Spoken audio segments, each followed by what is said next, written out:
हुजूर आपने कहा था हमने ऐसे स्टॉक अप करना है। हैं? हुजूर आपने कहा था हमने ऐसे स्टॉक अप करना है खाना के लिए, लेकिन हम क्या एक्सपेक्ट करेंगे? क्या क्या होगा? होगा क्या?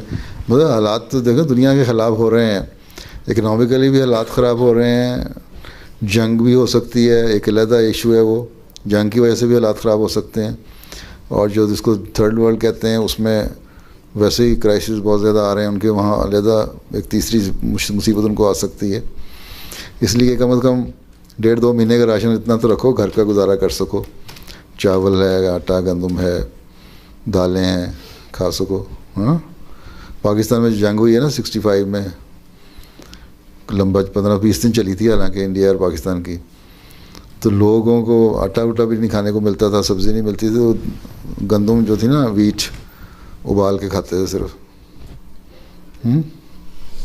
बाज़ जगहों पे लकड़ी की आग से। वैसे दुआ करो ना हो, तुम्हारा ज़रूरी तो नहीं है, ज़रूर होना ही है, टल भी सकती हैं आफतें अगर अकल आ जाए दुनिया को।